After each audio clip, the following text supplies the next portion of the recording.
तर भरणे मामा 2009ला अपक्ष लढले. अपक्ष लढल्यानंतर 2012ला जिल्हा परिषदला अध्यक्ष होईपर्यंत 2.5 वर्षामध्ये ज्या माणसांनी त्यांना 87,000 मतदान दिलं त्या माणसांच्या सुखदुःखासाठी माझं चॅलेंज आहे त्यांना अजून पण की बाबा तुम्ही या 2.5 वर्षामध्ये इंदापूर शहरात आला का. तिथे इंदापूरमध्ये कुठं बगळे बसवले, कुठं डाळिंब बसवलं, ते काहीतरी म्हणतात ते 23 लाखाचं डाळिंब आहे, त्याचा कलर उडाला, पत्र्याचं ते त्याला भंगारात विकलं त्या डाळिंबाला तर 50,000ला कोण घेणार नाही, पण ते 23 लाखाचं डाळिंब. या अशा पद्धतीनं एक भ्रष्टाचाराची काहीतरी हद्द असते ते असतील. इथले जे अधिकारी रस्त्याचे अधिकारी त्या PWDच्या अधिकाऱ्याकडे 50-50 लाखाच्या गाड्यांमध्ये ते फिरतात. एवढा पैसा यांच्याकडे आला कुठं. आज हर्षवर्धन पाटील ज्या ठिकाणी पेरू विकत घेतील तिथं भरणेवा जाऊन पेरू विकत येतात. भरणेवा ज्या ठिकाणी चहा पितात त्याच गाड्यावर जाऊन ते हर्षवर्धन पाटील चहा पितात. असे जरी एकमेकांची नक्कल करत असतील तर एक कारखाना चालवत दुसऱ्याने कारखाना चालवला पाहिजे, एक दूध संघ चालवत दुसऱ्याने दूध संघ चालवला पाहिजे, एक संस्था चालवत दुसऱ्याने संस्था काढली पाहिजे. जे ह्यांचं ठरलेलं आहे की बाबा कारखानदारी असेल, दूध संघ असेल, याच्या बाबतीमध्ये भरणे मामांनी काय बोलायचं नाही. आणि रस्त्याचं PWD विभाग असेल, जिल्हा परिषद असेल, रस्त्याची कामं असतील, याच्या बाबतीत हर्षवर्धन पाटलांनी काय बोलायचं. माणसं आहेत मग तुम्ही का सर्वसामान्य माणसांनी राजकारणात यायचं नाही का. नमस्कार, मी तानाजी करचे. कोष्ट विधानसभेची या कार्यक्रमामध्ये पुन्हा एकदा तुम्हा सर्वांचं स्वागत करतो. आज आपल्यासोबत राष्ट्रीय समाज पक्षाचे पुणे जिल्हा अध्यक्ष किरण गोफणे आपल्यासोबत आहेत. इंदापूर विधानसभेविषयी आणि एकंदरीतच पुणे जिल्ह्याचं विधानसभेचं वातावरण कसं आहे याविषयी आपण त्यांच्यासोबत चर्चा करणार आहे. नमस्कार सर. नमस्कार. एकंदरीतच तुम्ही आता इंदापूर विधानसभेमध्ये आपण आहोत. इंदापूर विधानसभेचं राजकीय वातावरण कसं आहे सर. इंदापूर विधानसभेचं राजकीय वातावरण आता सध्या जे आपल्याला आपण पाहतोय सर्वजण किंवा एका बाजूला 20 वर्ष मंत्री असलेले हर्षवर्धन पाटील हे आता पुन्हा एकदा उभं राहण्याच्या तयारीत विकास आघाडीच्या माध्यमातून किंवा महायुतीच्या माध्यमातून विद्यमान आमदार आहेत भरणे मामा, त्यांची तयारी चालू आहे. त्याचबरोबर राष्ट्रीय समाज पक्षाने जे महाराष्ट्रामध्ये 109 विधानसभा मतदारसंघ टार्गेट केलेले आहेत किंवा त्याचे निरीक्षक नेमलेले आहेत विधानसभा लढण्यासाठी, त्याच्यामध्ये इंदापूरचा एक मतदारसंघ आहे. आणि बाकीचे काय आणखीन ह्याचा राष्ट्रवादी काँग्रेस शरद पवार ह्या पक्षाचा एक उमेदवार त्यांचा असण्याची शक्यता आहे. रासपणे जो तुम्ही म्हणताय की हा मतदारसंघ टार्गेट केलेला आहे, पण रासपणे इथला मतदार या मतदारसंघातील उमेदवार फिक्स केलेला आहे का. उमेदवार आमचा फिक्स नाही, परंतु पक्ष कोणता उमेदवार देईल तो असेल. हो, पण एकंदरीत पाहायला गेलं तर राष्ट्रीय समाज पक्ष जानकर साहेब जे आहेत ते सध्या महायुतीमध्ये आहेत, महायुती सोबत आहेत. परंतु तुम्ही जर असे एकत्र किंवा स्वतंत्र चूल घालण्याची जर जे आता सध्या बोललं जात आहे की बाबा या मतदारसंघावरती आमची देखील कमांड आहे, आमचा देखील इथं उमेदवार उभा राहणार आहे असं तुम्ही सांगताय, पण की महायुतीमध्ये तुम्ही राहणार आहात की नाही. महायुतीमध्ये राहायचं नाही राहायचं तो वरिष्ठांचा जानकर साहेबांचा तो विषय राष्ट्रीय पातळीवरचा. परंतु इंदापूरची जी जागा आहे ते राष्ट्रीय समाज पक्षाला ज्या काही जागा मिळतील त्यातली एक प्रमुख जागा इंदापूरची असेल. राष्ट्रीय समाज पक्षानं इंदापूर तालुक्यामध्ये असं काय केलं की लोकांनी तुम्हाला स्वीकारावं. राष्ट्रीय समाज पक्षाच्या स्थापनेपासून 2004ला इथं विधानसभेचा उमेदवार होता. त्यानंतर 7ची जिल्हा परिषद पंचायत समिती निवडणूक, 12ची पंचायत समिती जिल्हा परिषद निवडणूक, नगरपालिका निवडणूक, तर 2017ची नगरपालिका पंचायत समिती जिल्हा परिषद, म्हणजे स्थानिक स्वराज्य संस्थांच्या सर्व निवडणुका, इंदापूर सहकारी साखर कारखान्याची निवडणूक, इंदापूरच्या मार्केट कमिटीची निवडणूक, यात प्रत्येक 3 टर्मला राष्ट्रीय समाज पक्ष लढलेला आहे. आणि कोणाच्याही दबावाला न बळी पडता आणि स्वाभिमानाने इथं सर्व उमेदवार लढून आम्ही ताकदीने या ठिकाणी लढून दाखवलेले, मतदान तसे त्या पद्धतीने घेऊन दाखवलेलं आहे. तुम्ही बरोबर बोलताय, पण एकंदरीत पाहायला गेलं तर इंदापूर विधानसभेचं वातावरण जे आहे ते हर्षवर्धन पाटील, दत्तात्रय भरणे, त्याच पद्धतीने आता तुम्ही म्हणता की रासपचा देखील उमेदवार या ठिकाणी उभा राहणार आहे. पण हे जे पाठीमागं पूर्वानापार चालत आलेले जे उमेदवार आहेत त्यांना जास्त लोकप्रियता या मतदारसंघामध्ये दिसत आहेत, मग तुमचा इथं निभाव कसा लागणार. जानकर साहेबांनी ज्यावेळेस राष्ट्रीय समाज पक्षाची स्थापना केली त्यांचं एक ध्येय होतं की उपेक्षित समाजाला अपेक्षित ठिकाणी न्यायचं आणि प्रस्थापितांना विस्थापित करायचं. त्याच्यासाठी या पक्षाचे आता तुम्ही जे नावं सांगताय प्रस्थापित आहेत, ही माणसं आहेत, मग तुम्ही का सर्वसामान्य माणसांनी राजकारणात यायचं नाही का. परंतु एकंदरीत महायुती सोबत युतीमध्ये आहात तुम्ही, मग रासपाने काय भाजप सोबत किंवा इतर मित्र पक्षांसोबत काय प्रस्ताव मांडलेला आहे की आम्हाला विधानसभेच्या एवढ्या जागा पाहिजेत, काय याचा प्रस्ताव आहे तुमचा. नाही, मी पहिल्यांदाच तुम्हाला सांगितलं की राष्ट्रीय समाज पक्ष महायुतीचा घटक पक्ष आज सुद्धा आहे, परंतु त्याबाबतचा जो निर्णय आहे तो आमचे वरिष्ठ प्रदेशाध्यक्ष असतील, मुख्य महासचिव असतील, जानकर साहेबांचे तिथं त्या ठिकाणी काय भूमिका असेल त्या असेल. परंतु राष्ट्रीय समाज पक्षाच्या प्रदेशाध्यक्षांनी राष्ट्रीय समाज पक्ष हा विधानसभा निवडणूक स्वबळावर लढणार आहे असं जाहीर केलेलं आहे. आणि त्याच्यासाठी आम्हाला आपल्या प्रत्येक मतदारसंघामध्ये म्हणजे पुणे जिल्ह्यातला इंदापूर असेल, बारामती असेल, दौंड असेल, शिरूर असेल, त्याचबरोबर खडकवासला या मतदारसंघामध्ये राष्ट्रीय समाज पक्षाचे कार्यकर्ते सर्व पदाधिकारी तयार करणं, त्याचबरोबर ते जेवढे बूथ आहेत त्या प्रत्येक बूथवरती आपली माणसं नेमणं, याच्यासाठी आमची तयारी सध्या चालू आहे. आता एकंदरीत पाहायला गेलं तर जे मी आता तुम्हाला सांगितलं की हर्षवर्धन पाटील देखील अपक्ष उभा राहण्याची तयारी करत आहेत. ते कदाचित बंडखोरी करतील अशी चर्चा तालुक्यामध्ये रंगत आहे. पण एकंदरीत हर्षवर्धन पाटलांनी इंदापूर तालुक्यासाठी जे काम केलेलं आहे ते लोक सांगत आहेत, सगळ्या गोष्टी करत आहेत. एकंदरीत तुम्हाला काय वाटतं ना की इंदापूर तालुक्यामध्ये सगळ्यात जास्त काम करणारा नेता कोण आहे सध्या, काय आहे? आता हे बघा, कालची जी लोकसभेची निवडणूक झाली तुम्ही पाहिला असेल, त्या ह्याच्यामध्ये दोन प्रमुख पक्ष तालुक्यातले आहेत. दोन्ही पक्ष प्रमुख एकत्र असताना आणि ज्यांच्यामध्ये दररोज चढाओढ चालते, काम तू जास्त केलं का मी जास्त केलं, म्हणजे आज हर्षवर्धन पाटील ज्या ठिकाणी पेरू विकत घेतील तिथं भरणेवा जाऊन पेरू विकत येतात, भरणेवा ज्या ठिकाणी चहा पितात त्याच गाड्यावर जाऊन ते हर्षवर्धन पाटील चहा पितात. म्हणजे अशा पद्धतीची चढाओढ चाललेली आहे. मग एवढं मतदान विरोधात गेलं कसं? पण त्यांनी विकास कामं देखील केले आहेत ना. हर्षवर्धन पाटलांनी तालुक्यामध्ये साखर कारखाने उभा केले, दूधगंगेसारखे एक प्लॅन्ट आणला होता. मग साखर कारखाने हर्षवर्धन पाटलांचे आहेत. एकंदरीत यावर तुमचं काय म्हणणं आहे? साखर कारखाना कैलासवासी शंकरराव बाजीराव पाटील साहेबांनी आदरणीय भाऊंनी या ठिकाणी उभा केला होता. आपल्या वालचंद नगरचा कारखाना सेकंडमध्ये विकत घेऊन या ठिकाणी हा कारखाना निर्माण केला. जोपर्यंत भाऊ हयातीत होते 2007-08 पर्यंत या कारखानदारीला इंदापूरच्या राज्यामध्ये उच्चांकी दर होता. मग तिथून पुढच्या काळात नाही, आणि त्याच्यामुळे हर्षवर्धन पाटलांनी निर्माण केले असं म्हणू शकत नाही आपण. हर्षवर्धन पाटलांनी पण साखर कारखाना चालवला ना. उच्चांकित दर म्हणजे काय? हर्षवर्धन पाटलांनी काय केलं नक्की? उच्चांकी दर भाऊंच्या काळात मिळाला, तिथून पुढच्या काळात का मिळू शकला नाही याचं सुद्धा कारण बघितलं पाहिजे. काय कारण आहेत नक्की, काय कारण आहेत? कारखान्याचं प्रशासन जे भाऊंच्या ताब्यात होतं, त्या काळामध्ये कारखाना चालायचा, ज्या पद्धतीनं नोकर तिथले कर्मचारी लोकांचे पगारी वेळेवर व्हायच्या, त्याचबरोबर शेतकऱ्यांची बिलं वेळेवर जायचे. आम्ही पेपरात त्या काळामध्ये वाचायचो की बाबा इंदापूरच्या कारखान्यात थोडीशी गरज पडली, पेटेतल्या आपल्या शहाबंधूंनी काहीतरी बँकेतून कर्ज काढून दिलं, ह्या बँकेने दिलं, त्या बँकेने दिलं, ते नड भागली. परंतु शेतकऱ्यांचे प्रपंच ज्या कारखान्यावर चालतात त्यांची बिलं वेळेवर जात होती, त्या अलीकडच्या ह्या 5-7 वर्षामध्ये दिसत नाहीत. म्हणजे हर्षवर्धन पाटील एकंदरीत शेतकऱ्यांची बिलं देत नाहीत, त्यानंतर कामगारांचे पगार देत नाहीत असं मला म्हणायचंय का? हर्षवर्धन पाटलांनी दिले नाहीत, परंतु त्या विषयावर दत्तात्रय भरणे यांनी आमदार म्हणून सुद्धा आवाज उचललेला नाही.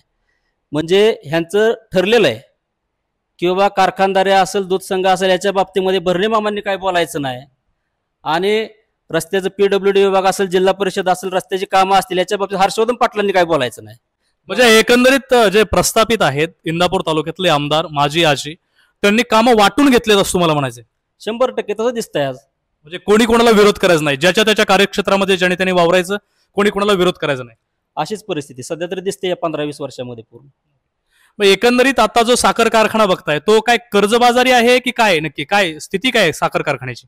तर मग आमच्या तरी कानावरती जी माहिती आलेली आहे, आणि पूर्वीचे आकडे बरेच बघितले मी. 2012 साली एक आकडा बघितला होता की इंदापूर सहकारीला पुणे जिल्हा मध्यवर्ती बँकेने 186 कोटी रुपये बिनव्याजी कर्ज दिलं. त्यावेळेस आम्हाला सुद्धा धक्का बसला की एक नवीन कारखाना काढायचं म्हणलं तर 50 कोटी 60 कोटीला तो कारखाना निघतो, आणि 186 कोटी कर्ज, ते पण जी शेतकऱ्यांची बँक आहे त्या बँकेकडून बिनव्याजी ह्यांना मिळतं, शेतकऱ्यांना बिनव्याजी पैसे मिळत नाहीत. अलीकडच्या काळात 3 लाखापर्यंत अजितदादांनी निर्णय केलेला आहे.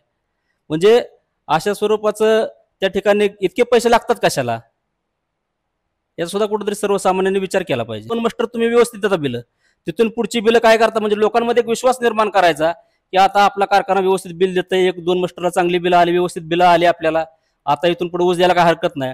मग जानेवारीपासून मार्चपर्यंत जे ऊस जातो त्या ऊसाचा पूर्णपणे पेमेंट अडकून टाकायचं, 8-8, 9-9 महिने पेमेंट ठेवायचं.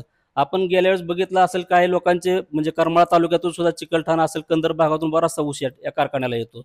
तर तिथल्या लोकांची जी व्यथा होती, जे माणसांचा आक्रोश होता, तो आपण सर्व पत्रकारांच्या माध्यमातून आपण बघितलेला आहे सर्वांनी. त्या विद्यमान आमदार आहेत त्यांचा सुद्धा याच्यावरती काय अंकुश नाही.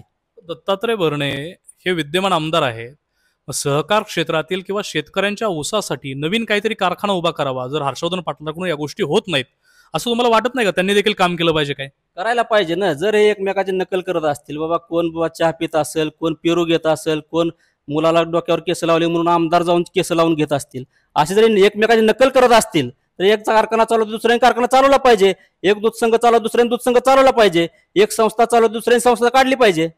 परंतु तशी काही स्पर्धा हे करत नाही. विकासाच्या मुद्द्यावरती या महाराष्ट्र दुर्दैव आहे, स्पर्धा होत नाही. आज आपण बघतोय की या राज्यामध्ये आता जे सध्याचे वातावरण चालू आहे आरक्षणाच्या बाबतीमध्ये 2004ला बघितलं, 9ला बघितलं, 14ला बघितलं, 19ला बघितलं, आता 24ला बघतोय. इलेक्शनच्या काळामध्ये राजकारणाचा मुद्दा पुढे येतो आणि हे इलेक्शन संपल्यानंतर राजकारणाचा विषय गायब होतो. आरक्षणाचा विषय. आता आपण हर्षवर्धन पाटलांची एक बाजू बघितली, दत्तात्रय भरणे देखील 10 वर्ष या तालुक्यामध्ये आमदार राहिले, माजी मंत्री राहिले, आत्ताही ते आमदार आहेत. एकंदरीत पाहायला गेलं तर इंदापूर तालुक्याच्या रस्त्यांची स्थिती, तुम्ही आता जर मगाशी बोलता बोलता मला म्हणाला की इंदापूर तालुक्यामध्ये रस्ते म्हणजे फक्त विकास नाही, स्टँडिंग आमदारांनी जे रस्ते केलेले आहेत त्यांची स्थिती काय आहे नक्की इंदापूर तालुक्यामध्ये? त्यावरून खूपच राजकारण पेटलेलं दिसत आहे. आता रस्त्यांची अवस्था काय हे गेले 2-3 महिने झालं पूर्ण महाराष्ट्र बघतोय. इंदापूरचे रस्तेच गाजतायत महाराष्ट्रामध्ये. त्या रस्त्यांचा दर्जा काय आहे हे आपण सर्वजण बघतोय की बाबा हाताने सुद्धा रस्ते उकरले जातात. अशा पद्धतीचे दर्जाचे रस्ते या ठिकाणी होत आहेत. मग ते जिल्हा परिषद असतील किंवा पीडब्ल्यूडीच्या माध्यमातून होणारे रस्ते असतील. इथले जे अधिकारी रस्त्याचे अधिकारी ते आज पीडब्ल्यूडीच्या अधिकाऱ्याकडे 50-50 लाखाच्या गाड्यांमध्ये ते फिरतात. एवढा पैसा यांच्याकडे आला कुठून? या ठिकाणी आपण बघत असेल की कुठंतरी सत्तेचा दुरुपयोग म्हणावा लागेल. त्या काळामध्ये मंत्री असताना जो निधी आणला त्या निधीची खऱ्या अर्थाने चौकशी व्हायला पाहिजे. एवढा मोठ्या प्रमाणात निधी येतोय पण त्या ह्याच्यासाठी खर्च होतोय का? तेवढ्या प्रमाणात तो लागतोय का? कारण याच्यामध्ये आपण जर बघितलं, या ठिकाणी बघितलं असले तर इंदापूरमध्ये कुठं बगळे बसवले, कुठं डाळिंब बसवलं. ते काहीतरी म्हणतात ते 23 लाखाचं डाळिंब आहे, त्याचा कलर उडाला.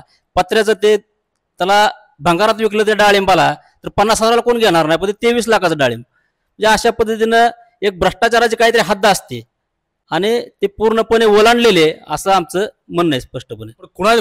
कोणी केला भ्रष्टाचार असं तुम्हाला म्हणायचं? कोण करणार आहे? दुसरे विद्यमान आमदार आहेत त्यांच्याच माध्यमातून झाला ना, कोणाकडून झाला? एकंदरीत आता तुम्ही म्हणताय की रस्त्याचं झालं, पण या तालुक्यामध्ये एकंदरीत एक इंदापूर तालुका ज्या गोष्टीसाठी सध्या बदनाम होत आहे तो म्हणजे मलिदा गँग म्हणजे नक्की काय प्रकार आहे? कसं असतं, ज्याचा त्याचा मूळ स्वभाव वेगळा असतो. आता काही एखाद्या पुढाऱ्याला लहानपणापासून माणूस खिशात देतात, कोण त्याच्या गाडीत राखेल टाकतं, कोण काय करतं, म्हणजे त्या काही जणाला घेण्याची सवय असते. आणि काही जण सत्तेत गेल्यानंतर म्हणजे उदाहरणार्थ भरणे मामा 2009ला अपक्ष लढल्यानंतर 2012ला जिल्हा परिषदला अध्यक्ष होईपर्यंत 2.5 वर्षामध्ये ज्या माणसांनी त्यांना 87,000 मतदान दिलं त्या माणसांच्या सुखदुःखासाठी माझं चॅलेंज आहे त्यांना आज ओपन की बाबा तुम्ही या 2.5 वर्षामध्ये इंदापूर शहरात आला का? सार्वजनिक कार्यक्रमात भाग घेतला का? म्हणजे फक्त पैसा ही तुमच्याकडे मोठी गोष्ट, त्याच्यामुळे तुम्ही कधी येणार, कधी राजकारणात येणार, कधी घरी जाऊन झोपणार, अशा पद्धतीचं राजकारणाला अर्थ नाही.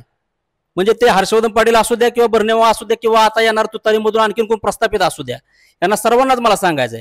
आज आपण बघतोय किंवा या ठिकाणी तुतारीवाल्यांचं सुद्धा बऱ्याचशा लोकांना वाटतं की सर्वसामान्य माणसांनी कल दिलेला आहे, त्याच्यामुळे त्यांना वाटतं आता आम्हीच आमदार झालोय. परंतु त्याच्यासाठी आपण काय केलं काय नाही या सुद्धा अभ्यास केला पाहिजे. कारण तुम्ही एकाच घरात होता, कालपर्यंत तुम्ही सगळे एकत्रच होता, तुमचे काम करण्याची पद्धत एकच आहे, सहकाराच्या माध्यमातून शेतकरी नागवायची पद्धत एकच आहे. त्याचबरोबर सहकारी संस्था असतील त्याच्या माध्यमातून सर्वसामान्य लोकांना ज्या पद्धतीने नडवलं जातं हे सुद्धा आपण या महाराष्ट्राने पूर्णपणे बघितलेलं आहे. आणि यातलीच लोक जर 30 जर समोर असतील तर 100% यांच्याकडून कोणाकडून विकास या ठिकाणी होणार नाही. माणूस म्हणून जगत असताना जन्माला आल्यापासून मरेपर्यंत रस्ता ही एकच गरज नाही माणसाची. माणसाला अन्न लागतं, चांगलं शिक्षण लागतं, चांगले कपडे लागतात, चांगलं पिण्याचं पाणी लागतं, जे की अख्ख्या भारतामध्ये सर्वात जास्त दूषित पाणी कोण पितंय तर इंदापूर शहर पितंय. ज्या पाण्यामध्ये सोलापूर विद्यापीठाच्या कुलगुरू मृणाल फडणवीस यांनी सांगितलं त्याच्यामध्ये 5 लाख पटीने ज्यादा शरीराला घातक क्षार आहेत त्याच्यामध्ये, ज्याच्यामधून कॅन्सर होऊ शकतो. जनावरांना सुद्धा पिण्याच्या लायकीचं पाणी नाही. ते आज इंदापूर शहर गेली 7-8 वर्ष झालं तेच पाणी पितंय. मामांनी काय केलं पाहिजे नक्की? मग विकास मी तुम्हाला तेच सांगतो ना, रस्ते केले म्हणजे काय विकास झाला अशातला भाग नाही. रस्त्यांवरच विकास आहे का? आरोग्याच्या बाबतीत काय अवस्था आहे? इंदापूरचं ग्रामीण रुग्णालय, त्या रुग्णालयामध्ये डॉक्टर असतात का? त्या ठिकाणी आस्थापना व्यवस्थित आहे का? त्याचबरोबर त्या ठिकाणी सोयीसुविधा लोकांना मिळत आहेत का? एक काहीतरी ऑक्सिजनचा प्लांट तिथं बसवला 2-2.5 कोटीचा, त्याचा किती वापर झाला? तिथं आता म्हणतात किंवा तिथं मशिनरी MRIचं सेंटर बसवलं, सोनोग्राफीचं सेंटर तिथं का होऊ शकत नाही? म्हणजे ह्या सुद्धा बाबी आहेत. तिथली अस्वच्छता असेल, तिथल्या नेहमी तक्रारी असतात. कोविडच्या काळापासून आपण बघितलं असेल कुठल्या डॉक्टरने कुठं गोळ्या चोरल्या, कुणी काय केलं, कुणी इंजेक्शन चोरली, काय केली, हे असे अनेक प्रकारचे वाद या ठिकाणी आपल्याला दिसलेले आहेत. या गोष्टी टाळता आल्या असत्या. आमदार म्हणून त्यांनी काय प्रयत्न केले? 10-5 गावांमध्ये उपजिल्हा रुग्णालय झाली, प्राथमिक आरोग्य केंद्र झाली, पण त्या प्राथमिक आरोग्य केंद्रामध्ये डॉक्टर आहेत का? कर्मचारी आहेत का? सुविधा लोकांना मिळत आहेत का? याचा सुद्धा कुठेतरी विचार केला पाहिजे, अभ्यास केला पाहिजे यांनी. आणि या विषयावरती हे दोन्ही माणसं गांभीर्य नाहीत. यांचं फक्त सर्वसामान्य माणसांमध्ये हसायचं, खिदळायचं आणि कुठंतरी एकमेकावरती काहीतरी कोट्या करायचं, पुढे जायचं, अशा पद्धतीचं काम चालू आहे. आपल्यासोबत किरणजी गोफणे, पुणे जिल्ह्याचे रासपाचे अध्यक्ष, यांच्यासोबत आपण गप्पा मारत होतो आणि आपण पाहिलेलं आहे की इंदापूर तालुक्याचं वातावरण कसं आहे एकंदरीत आणि काय होणार आहे. रासपा देखील स्वतःचा पक्षाचा उमेदवार या इंदापूर तालुक्यामध्ये देणार आहे. बघूया येणाऱ्या काळामध्ये नक्की काय होते ते.